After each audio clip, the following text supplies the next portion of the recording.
When I was first getting into Fire Emblem, I was constantly told about the series' 4th installment. It was one of the franchise's holy grails, but unlike the others, it resisted too many contrarians by way of its exclusivity. Its Japanese exclusivity, of course. So back in my first Fire Emblem high, I never got around to it. A huge part of why was because I was foolishly iffy on the idea of emulating games that I had no means of officially playing, so I instead focused on the localized titles.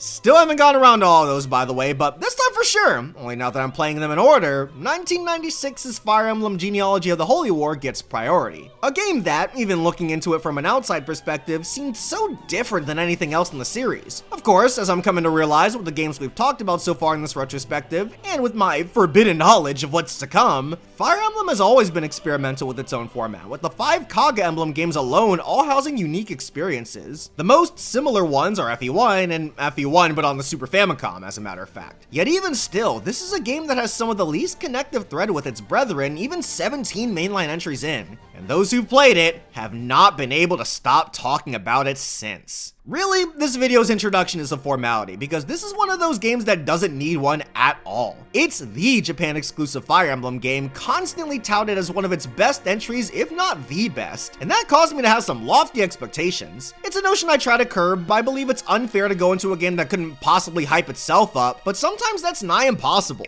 One doesn't just play something like Final Fantasy VII or watch a Zephyr Evolution video without having sky-high expectations, and sometimes they reach those goals regardless. Other times, it's a setup for inevitable disappointment, and I'm sorry to say that Genealogy had an unfair battle ahead of itself no matter how hard I tried to temper my preconceived notions. Especially after finding myself enjoying the classic games more than the modern ones, and seeing those of a similar mindset be the ones to sing this game's praise. I would have been a bit shocked and disappointed if Genealogy was secretly bad. That said, it wasn't until now that I actually played it, and while I was definitely shocked by what I played, you read the title, I was far from disappointed. Somehow, some way, all of the hype, praise, and even spoilers, thank you Engage, were all warranted. That said, try not to know too much about Genealogy's narrative and structure, because this is a story you have to go into completely blind. Heck, it's hard to even give it a proper plot synopsis because it's a political drama that hits the ground running. But I mean, you're watching this video, you're here for some information, so allow me to do the best I can. As soon as you start a new file, you're hit with a timeline of events crucial to the world building and narrative at hand, followed immediately by an overview of this game's amazing setting, Yggdrasil. Split into many kingdoms, this game's protagonist, Sigurd, hails from Grannvale, a kingdom that's currently at war with the neighboring Isaac region. He and a few of the knights were left behind to watch over his father's territory until one of the princes of another neighboring kingdom, Verdane, starts to invade in the scuffle, kidnapping his friend Adane. Setting off to save her with his fellow knights, a quick rescue mission ends up getting Sigurd and his growing army wrapped up in political tensions and conspiracies way above their pay grade, as many higher figures have their own plans to take over as much of Yggdrasil as possible. And really, that's about as much as you should know about the story. An inciting incident leads into a bunch of other conflicts as you progress through a multi-generational war whose weight is felt within every story beat. Right off the bat, that's one of the two biggest strengths that got me invested in it all, that constant underlying feeling of the titular holy war. Granted, Fire Emblem games almost always take place during a war, but rarely does it feel as prominent as it does here. Every major character has some sort of angle they're going for, a reason for their actions. It's all a big game of chess, with you getting the perspective of some of the most important pieces, not all. There's always something going on even if you're not there to witness it, which helped to make the long, cruel war feel more and more real. Heck, you're not even there from the start. It's very Star Wars-esque in that the story moves on whether you're there to see it or not, meaning the sheer scope of this years-long conflict is never compromised. Months, sometimes even years, will take place between chapters, yet the story remains cohesive from beginning to end. The world just keeps spinning, and these characters' journeys continue to press on. All of this and more serves to make Yggdrasil a living, breathing world, giving every event that transpires the proper weight and impact they need to make a story like this work, down to the thematic through line tying it all together. While many characters may seem like mustache-twirling villains, your units ain't no saints either, as everyone has to make tough decisions in order for their side to win. So a large part of the game is about how when it comes to real-life conflicts, there's rarely a blatant good or bad side. Like I said, every major character has some sort of angle or reason for their actions, and understanding that gives these battles even more depth and nuance than it may seem like there is on the surface. sucks. War is hell, but you have to find the resolve to stand on your beliefs anyway, no matter how many people may fail to see your side of things. And because this game gets that, you won't be ham-fisted black and white rhetoric, but instead indulge in a story doused in shades of gray morality. There's a lot of truth in the saying, you either die a hero or live long enough to see yourself become the villain, with this narrative really giving me pause regarding certain characters' actions. It even got me to empathize with a lot of them despite not always wanting to, and I love that the game got to stir such complicated emotions in me, which leads me to the story's second biggest strength, its cast. For the first time in the series, these characters are undeniably well written pound for pound, and thank God for that. I doubt I would have been as immersed in this narrative and the political tensions of the cast driving it all forward didn't pull their weight, but they delivered and then some. In fact, they delivered on two fronts, with the adult characters having a separate kind of appeal from the younger cast, both serving the story's themes in their own ways and being well written in their own right. For the older cast, you see them have a firm understanding of the war at hand and even show a lot of conviction in their tough choices. Well, most of them anyway, but those who are a bit lost or don't know what the best choices are ultimately lead to the cast having a good amount of variety and end up being a great showcase for the game's themes anyway. And on that note, a lot of the younger cast falls into this category, being immediately compelling due to their spoilery circumstances, but even more so because of how much the war has affected their lives within such formative years. You see how much the battles change these characters over time, and in a way, it's a coming-of-age story we haven't seen in the series at this point. Granted, we've seen it a lot more since this game's release, yet even still, not many other Fire Emblem characters match up to the youngins we get to watch grow up here. And spearheading this baller cast is Sigurd, a remarkable lord who leads his army well and always tries to keep the peace in the land where everyone's constantly pining for more power. Typical stuff for a protagonist, but he always approaches conflicts with a confidence and nuance that showcases understanding of how this world's politics work. He loses himself to his strong emotions fairly often, but his maturity acts as a great counterbalance to rash decisions a less experienced character would make. Coupled with scenes constantly emphasizing how well he carries himself alongside his relationships we get to see with every single cast member, Sigurd is an excellent lead and the poster man for how great the list of characters is overall. Consider him a new favorite of mine, right alongside my boy Lewin, who was another outstanding character. His internal struggle to fulfill his duty to lead, some surprisingly great development, and just being an all-around cool-ass dude makes him another surefire example of this game's hits in the character department. And the list just keeps going. Quan embodying an honorable knight, loving husband, and caring mentor towards Finn. Finn himself, who's another character that grew to be a knight and man comparable to his teacher. Sylvia's an all-around entertaining character. Lachesis in a royal upbringing made her clash with the right people in the right ways. Bridget's a sleeper fave. Deirdre deserved better. So did Ethlyn. My boy Seliph was heat. Sorry, am I dragging this out? There are just too many bangers. Other highlights were Aira, Aranis, Tailtew, Fee, Arthur, Dew, Patty, Shannon, Leaf, Ishtar, Julius, Julia, and I can't believe I'm saying this, but Arvis was pretty great. That's an understatement. He's an incredible character. This is an incredible cast, with both protagonists and antagonists crushing it. I could genuinely keep going, but I think you can see by now that this cast is a selling point alone. There's a lot going on in the story, more so than anything before, and more so than a lot that we'll be talking about once we get to future games. Naturally, that means the story, and by extension the game, does have a longer runtime than the series norm. I'd say a Fire Emblem on average is around the 20 to 30 hour mark, with that time dropping exponentially on repeat playthroughs when you skip cutscenes. Genealogy, on the other hand, is around the 60 to 70 hour range, about double the length of a typical entry. That might be surprising to hear, but it's honestly even more surprising to say because it really didn't feel that long. Numbers don't lie though, and I guess I should chalk that up as another boon in the game's favor. Pacing is everything, and Genealogy has a perfectly paced story, never compromising any of its narrative beats, rushing out certain elements, or dragging out others. Everything happens exactly as it needs to, when it needs to, giving every moment its proper time and warranted impact. An impact anyone with a soul will feel on multiple occasions, because with well-written characters, a solid world, and a gripping narrative, it goes without saying that there are some powerful scenes waiting to be experienced. For all the political tensions and mind games between those squabbling over Yggdrasil territories, the beating heart of Genealogy is the interpersonal drama between characters, and I love how much of the story leaned into said drama, giving me that strong emotional feedback.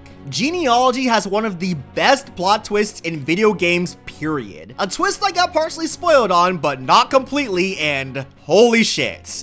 Like, Holy shit. That was the moment I knew this story wasn't just good, it wasn't just great, it was an epic. And it doesn't stop there either, nor does it start there. There are so many jaw-dropping scenes with their placement on the pathos scale ranging from triumphant hell yeah moments to heartbreaking tearjerkers. This is one of those stories that really sticks with you, often making my day or ruining my night depending on how it went down. Even with my gaming resume, I always forget how much I can get attached to some stupid sprites. But this game was a reminder at how good the genre had already become at storytelling come the 4th generation. Every twist, turn, setup, eventual payoff, and that ending all had me sat. And I can say with confidence that my time invested in the story was well spent. It's by far the best we've seen yet, and will remain among the best we'll ever see in the series. I'm not quite done talking about this game's prowess in storytelling, but before I can circle back to that, we need to discuss the gameplay, how it's structured, its many new mechanics, and how they all work together to create one cohesive experience. There's a lot to discuss, so let's take it from the top, yeah? Battle preparation has been contextualized in the game with a castle base you'll start in from the first turn onward, and it showcases a lot of what makes this game unique right off the bat. Arena training is a big part of the game and is a place you can use to get some free experience and money at the cost of winning battles. It can be quite the time sink, and a lot of people like to do every possible round with every character they have, but I tended to do as much as I wanted in the moment and then left it at that. This kept it fun throughout my playthrough, as optimizing it can be draining, and honestly, it's a very abusable mechanic, especially since you don't die upon losing a match. I didn't feel like I was missing out on much outside of a secret regarding it that I missed.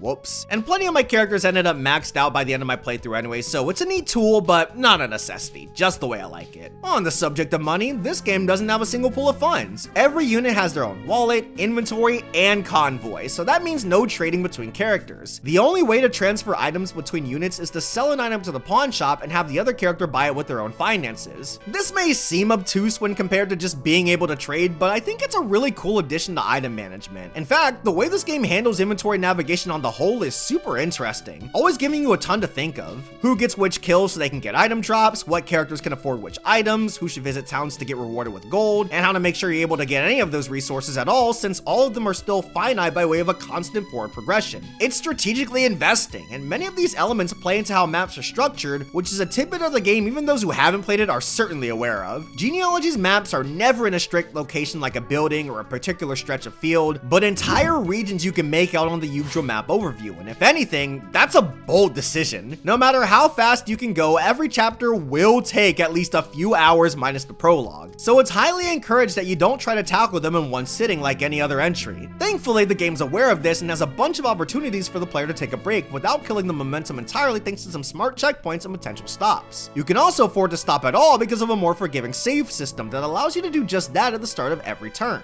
This is great and essentially feels like a stricter version of turn rewinding seen in the Switch's FE1 re-release. Outside of it only having 4 save slots as opposed to allowing you to go back literal dozens of turns, it's more or less the same thing, and I think the game's balanced around the inclusion quite well while being a feature that respects your time. Honestly, turn rewinding is about my limit when it comes to rewind mechanics in Fire Emblem, but that's a discussion for a much later date. Anyway, I've gotta say, I'm really impressed with the actual layouts and how they translate to a fulfilling gameplay experience. Seeing as how many gameplay elements, both new and old, tie into it, Genealogy's collection is a fantastic example of this series' maps done right, despite them being as big as the gap between my sub count and the people who actually watch my videos. There are tons of time-sensitive rewards to discourage turtling, multiple objectives, push you to split up your units, and meticulously placed enemies regardless of the large number cause you to think more carefully about your moves. And while their sheer scale may feel intimidating at first glance, the path forward is always clear and perfect movement isn't mandatory. As a matter of fact, the game is very gracious to blind players with a difficulty curve that feels just right. It pushes your capabilities as a Fire Emblem player enough to satiate the series' typical level of challenge, while simultaneously preparing you for how this game's maps differentiate themselves from the other entries. Eventually they start to ask a lot of you and crack down even further on time limits, but by then you'll be more than prepared to meet the game in the middle. I know I was, and because of how satisfying the challenge was, a part of me wishes the game got harder quicker. Those last chapters throw some crazy obstacles at you, with some pushing me to come up with new strategies I had never even thought of before.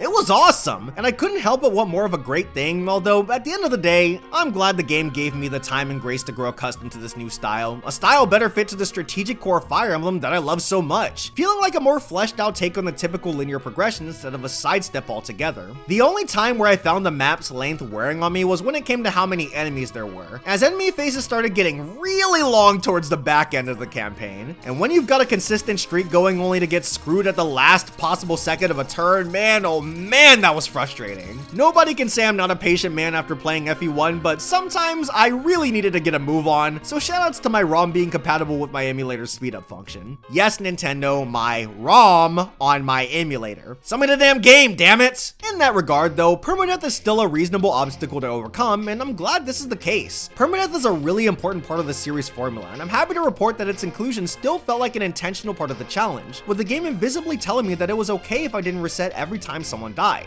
Of course, with how much I love the characters this time around, I wasn't about to let that be an option, but the game is balanced incredibly well around the expectation that you won't have a full squad all the time, even with this being another entry where you can deploy all of your units. That said, I'm glad all of my characters made it, if not for them being well written, then for how fun classes were this time around. Despite having some basic ones like your cleric, your swordmaster, there's a lot of variety alongside them, especially once your units start to promote. And they get even more fun because of the game's new character skills, one of the two primary mechanics introduced in this game. These extra abilities really help to further emphasize class niches more than what was possible without them. And because this is Kaga Emblem, a lot of them are busted. My favorites were Wrath, promoting risky plays, Soul just being outright useful and a great internet friend, Adept, which I wish activated more but always made for a neat surprise, and Vantage, which helped make already cracked units even harder to kill. My least favorites, however, were Pursuit, which locked the ability to double in combat behind a skill not everybody gets, and dumbass, stupid ass, bitch ass Pavis. This piece of crap ability was everywhere, and I always despised it whenever it popped up. It's the only thing in this game that I downright hate, activating way too much and being on way too many bosses. In fact, that's another one of the few problems this game has. For as many fun classes as there are, bosses don't have that much variety. If it's not a general with Pavis, it's probably a dark mage with a sniping spell. I would have liked for there to be more diversity in this department, especially with the great choices already at my disposal. What are you gonna do? They're all gonna go down regardless. Going more into the game's classes, there's a ton of overlap in terms of who can do what despite the general job variety, so niches can be filled by multiple people, further balancing the game around the expectation that some of your characters may permanently die. This is especially good to see in this game because it's here that we're introduced to the weapon triangle. Clearly the games don't need them as much as I thought they did, but the incorporation is still very much appreciated, as even this little layer of strategy adds just the right amount to decision making on the whole. Swords have an advantage against axes, axes against lances, and lances against swords. It's one of the more iconic parts of Fire Emblem, with this triangle maintaining the foundation more than a dozen entries later with no signs of stopping. That's gotta mean something. There's also the introduction of a magic weapon triangle, but that one's a bit more malleable. It's almost never the same between entries. Either way, they're great tools to ease you into tactical decision making without necessarily being make it break it matchups. And with as much class overlap as there is, you'll have ample opportunities to take advantage of all kinds of weapon types, allowing you to instigate smart enemy interactions. This extends to supportive actions as well, with healing for example being much more widespread than it's ever been, making the lack of any vulneraries and such a non-issue. I actually really like this game's classes, with some still being unique to it alone. The healer sweep continues here with Adane and especially Lana. Pegasus Knights continue to be another one of my favorite slept-on classes right alongside healers. Thieves were incredibly rewarding to invest in, Swordmasters were insane, and need I even mention the mounted units? Actually, a lot of characters ride a horse this time around, and that's become somewhat of a contentious point when discussing genealogy.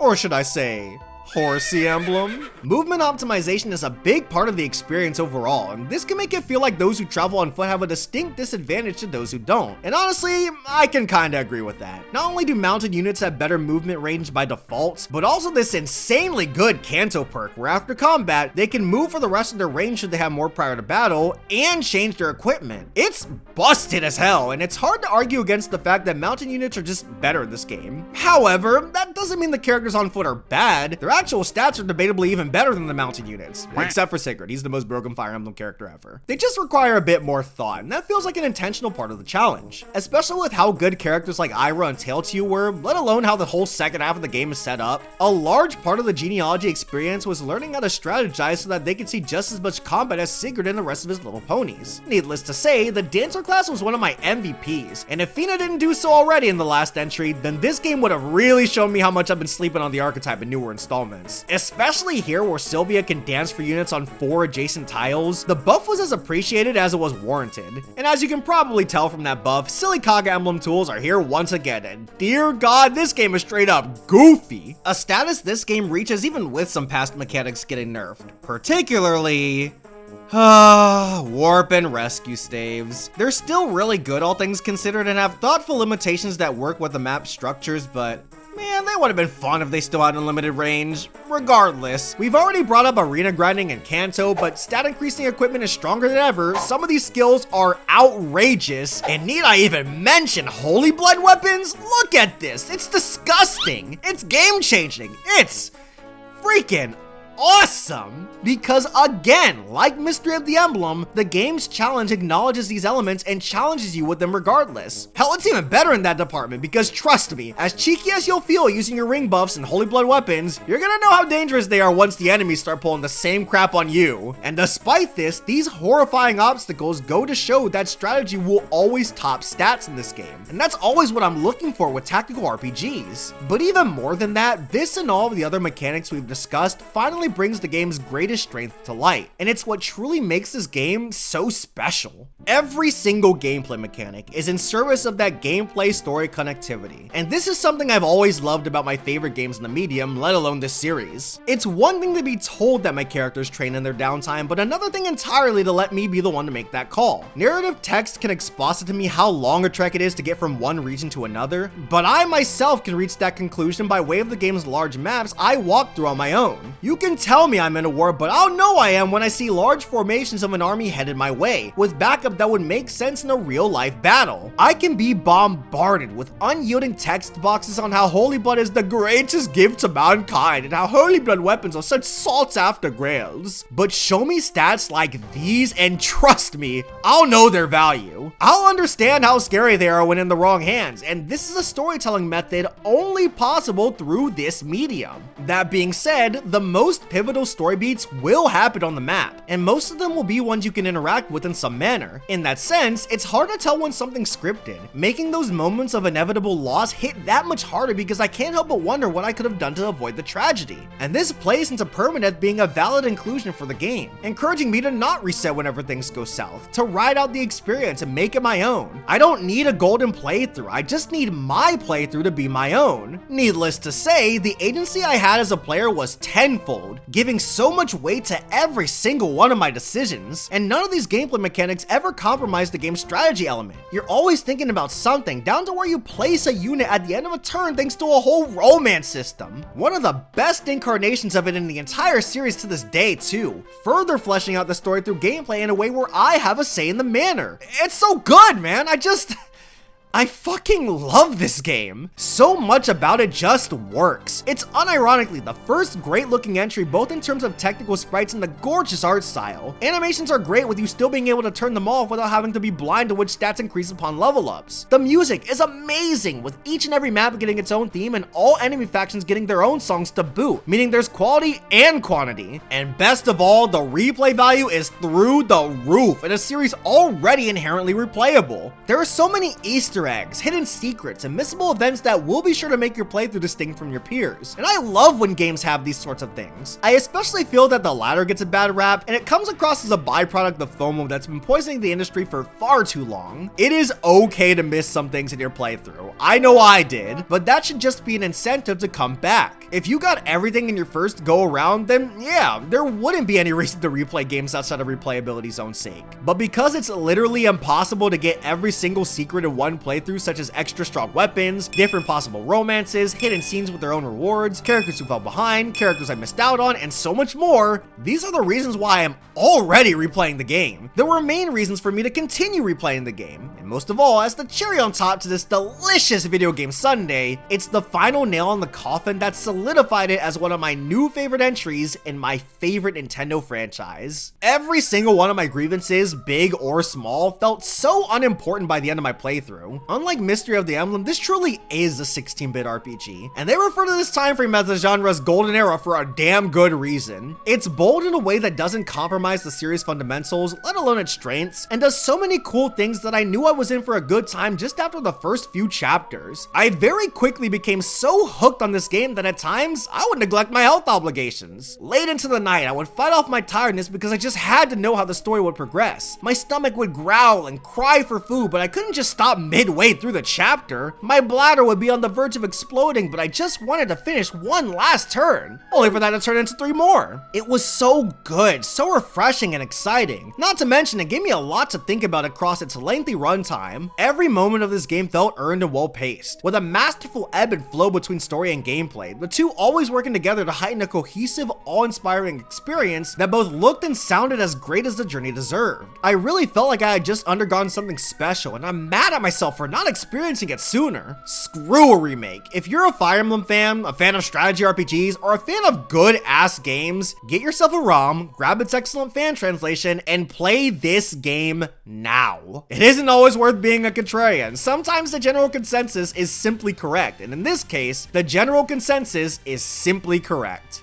Fire Emblem Genealogy of the Holy War is a phenomenal game, and without a doubt, a generational masterpiece.